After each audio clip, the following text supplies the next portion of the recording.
মারতে শুরু করলো। মারবি নাই মার, জাগায় মেরিস। এক লাথিতে একটা বিসি আউট। হাসেন, জাতি বোঝেন আল্লাহর বিচার কি কায়দায় হয়। কথা বলেন, কথা বলেন, কথা বলেন। যারা আজকে বিরাট ক্ষমতার দাপট দেখাতো, তাদের বউ এক জায়গায়, ছেলে এক জায়গায়, মেয়ে এক জায়গায়, সে এক জায়গায়, নিজের রান্না করার লোক খুঁজে পাচ্ছে না, এখন নিজেই রান্না করে খেতে হচ্ছে। জাতিকে কষ্ট দিয়েছো, জাতির দোয়া কাজে লেগেছে, কাজে লেগেছে, কাজে লেগেছে। এক লাথিতে বিচারপতি মানিকের বিসি আউট। হাসপাতালে নিয়ে কোন রকম রক্তমুক্ত পরিষ্কার করে সেলাই মেলাই দিয়ে এবার সবাই রেখেছে বেডশিট দিয়ে ঢাকা। সাংবাদিকরা গিয়ে বলতেছে, মানিক ভাই কি অবস্থা? কাছে বিসি নেই।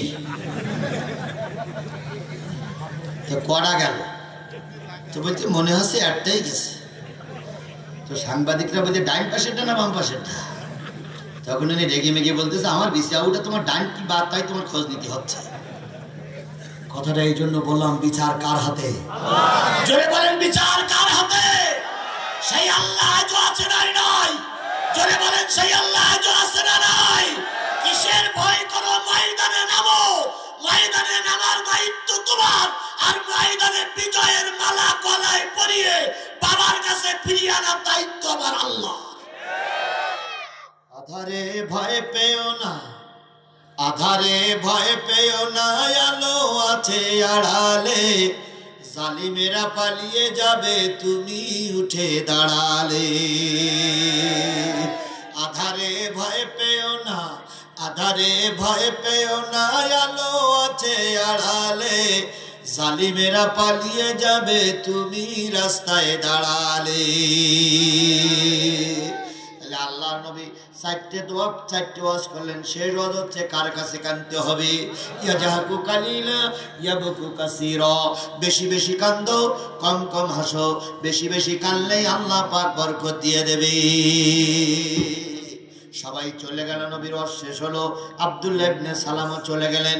নেতারা ডাক দিয়ে বলল, কি করলে? কয় আজকে চারটে ওয়াজ শুনলাম, তা ভালোই লাগলো। সুবহানাল্লাহ বলবেন না? সুবহানাল্লাহ। ইহুদিরা বলতে, তোমার এত টাকা দিলাম, তুমি চারটি ওয়াজ ভালো বললে, তাহলে আসল ঘটনা কি? আব্দুল্লাহ ইবনে সালাম বলতেছে, কালকে যাব আর তো তিনটি প্রশ্ন নিয়ে।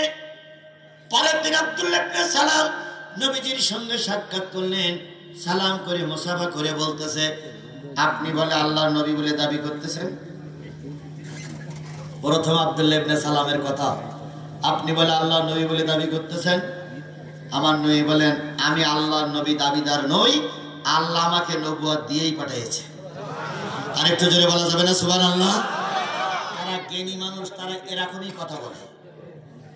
আর যারা অল্প শিক্ষিত মানুষ, তারা ফুটুক ফাটাং করে, আমার সেনো সেনো সেনো।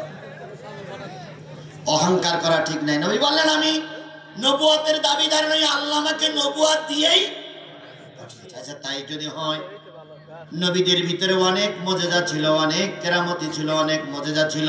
আপনি বলুন তো, কিয়ামতের প্রথম আলামত কোনটি? কিয়ামতের।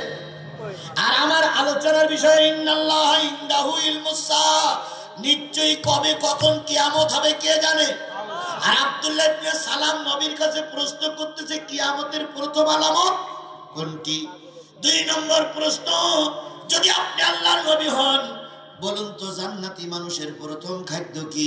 জাহান্নামী মানুষের প্রথম খাদ্য কি? 3 নম্বর প্রশ্ন, বলুন তো সন্তান কোনটা মায়ের মতন দেখতে হয়, কোনটা বাবার মতন দেখতে হয়, কেমনটি হয়, কেন?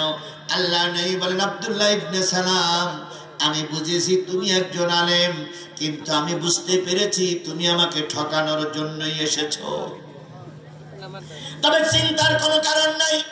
আমি যদি এই 3টি প্রশ্নের উত্তর, তাওরাত, জব্বুর, ইনজিল আর আমার পরে কোরআন নাজিল হয়েছে, এই দিয়ে যদি উত্তর দিতে পারি, তুমি কি কালেমা পড়ে মুসলমান হবে? আব্দুল্লাহ ইবনে সালাম দাঁড়িয়ে বললেন, ও মুহাম্মদ সাল্লাল্লাহু আলাইহি সাল্লাম, এই 3টি প্রশ্নের উত্তর যদি কোনো ব্যক্তি দিতে পারে, আমার বিশ্বাস সেই হলো শেষ জামানার নবী। একটু জোরে বলবেন না সুবহানাল্লাহ? আল্লাহর নবী ওই 3টি প্রশ্নের উত্তর দিলেন। দেওয়ার সাথে সাথে আব্দুল্লাহ ইবনে সালাম কালেমা পড়ে মুসলমান হয়ে গেল। ও বন্ধু, এই তিনটি প্রশ্নের উত্তর দিতে গেলে আমার আর হয়তো 5টা মিনিট সময় লাগবে।